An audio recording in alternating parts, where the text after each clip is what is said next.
రేఖ ఉందో ఆమె, అలాగే కుటుంబ సభ్యులు, తల్లి, అలాగే అన్నయ్య కూడా అందరూ కూడా వాళ్ళకి సమీపంలో ఉన్న 4th town Nizamabad 4th town పోలీసులకు ఫిర్యాదు చేశారు. ఈ ప్రస్తుతానికి అయితే ఇంకా కేసు నమోదు కాలేదు. వాళ్ళు విచారణ జరుపుతున్నారు. అటు జక్రాన్పల్లి పోలీసులకు కూడా సమాచారం అందించామని చెప్తున్నారు. ఏదైతే పెళ్లి జరగడానికి ప్రయత్నం చేస్తున్నాం, తర్వాత ఒకవేళ విచారణలో అతను అదనపు కట్నం కోసం వేధిస్తున్నాడనో లేకపోతే పెళ్లి చేసుకోకుండా మొరాయిస్తున్నాడనో తెలిస్తే మాత్రం ఖచ్చితంగా కఠిన చర్యలు తీసుకుంటామని పోలీసులు చెప్తున్నారు. మొత్తానికైతే ఇటు పెళ్లి తరఫు వారు కూడా, అమ్మాయి తరఫు వారు కూడా ఏంటంటే వేచి చూసే ధోరణి కనిపిస్తుంది. ఇంకో గంట సేపు వేచి చూసారా, పెళ్లి జరగబోతుందా జరగడం లేదా అనే పరిస్థితి కనిపిస్తుంది. మొత్తానికైతే పోలీసులు పెళ్లి చేసేందుకు ప్రయత్నం చేస్తున్నారు.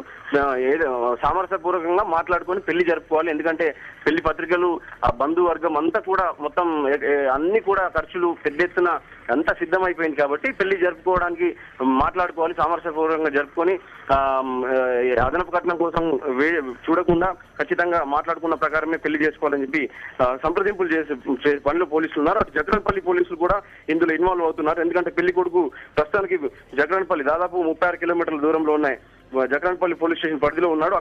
అక్కడ కూడా స్థానిక పోలీసులు ప్రయత్నం చేస్తున్నారు. రెండు పోలీస్ స్టేషన్ల పరిధిలో ఈ కేసు నడుస్తుంది ప్రస్తుతానికి. పెళ్లి కొడుకు తల్లిదండ్రులు అక్కడే ఉన్నారా, పెళ్లి పందిట్లోనే ఉన్నారా? అంటే నిజంగానే కట్నానికి సంబంధించిన కారణమా, మరేదైనా కారణం ఉంది అన్నట్టు ఏమైనా కనిపిస్తోందా? తల్లిదండ్రులతో మాట్లాడితే వాళ్ళేమంటున్నారు అసలు? నిజామాబాద్ మండలం ఆర్యనగర్ గ్రామంలో ఈ పెళ్లి జరగాల్సి ఉంది. 11:05 వాళ్ళ ఇంటికి సమీపంలో ఉన్న ఒక కమ్యూనిటీ హాల్లో ఈ పెళ్లి జరగాల్సి ఉంది. మొత్తం వేదిక తయారు చేశారు, భోజనాలు తయారు చేశారు, అన్ని కూడా సర్వం సిద్ధమయ్యాయి. బంధువర్గం కూడా పెద్ద ఎత్తున ఆల్రెడీ ఇప్పటికే పొద్దున్నే పెళ్లి 11:05 ఉంది కాబట్టి మొత్తం చేరుకున్నారు. ఈ నేపథ్యంలో వారంతా కూడా ఒక్కసారిగా షాక్ కు గురయ్యారు. పెళ్లి బంధువర్గం అంతా కూడా షాక్ కు గురైన పరిస్థితి కనిపిస్తుంది. ఈ మరి పెళ్లి జరుగుతున్నా జరగడం లేదా అనే ఆందోళనలో వీరంతా కూడా ఉన్నారు. మొత్తానికైతే స్టార్టింగ్ నుంచి గమనిస్తే ఒక 3 అంశాలు మనకు ఈ సంఘటనలో మనకు కనిపిస్తున్నాయి. ఒకటి ఏంటంటే 1 year క్రితం ఎంగేజ్మెంట్ జరిగింది. ఆ తర్వాత పెళ్లిని వాయిదా వేస్తూ అర్చకుల వద్ద డేట్స్ కన్ఫర్మ్ కావడం లేదని చెప్తూ ఒక సాకు చెప్తూ వచ్చారు.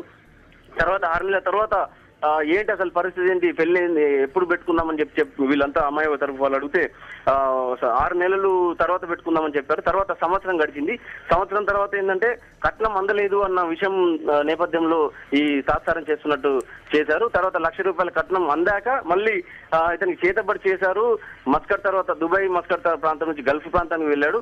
అక్కడ నుంచి వచ్చిన తర్వాత చేద్దామని తాత్సారం చేశారు. కొంతకాలం తర్వాత చేతబడి చేశారు అతనికి. అతను పెళ్లి చేసుకోవడం లేదని మొరాయించారు.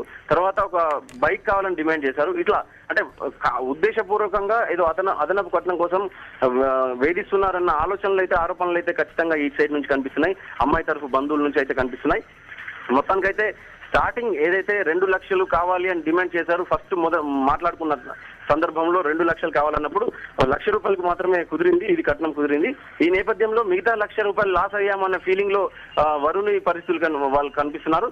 ఈ ఖచ్చితంగా ఆ ₹1,00,000 కూడా సాధించుకోవాలనేది డిమాండ్ గా కనిపిస్తుంది. ఖచ్చితంగా పోలీసులు చర్య తీసుకుంటే పెళ్లి జరుగుతుందని చెప్పి అమ్మాయి తరఫు వాళ్ళు మాట్లాడుతున్నారు.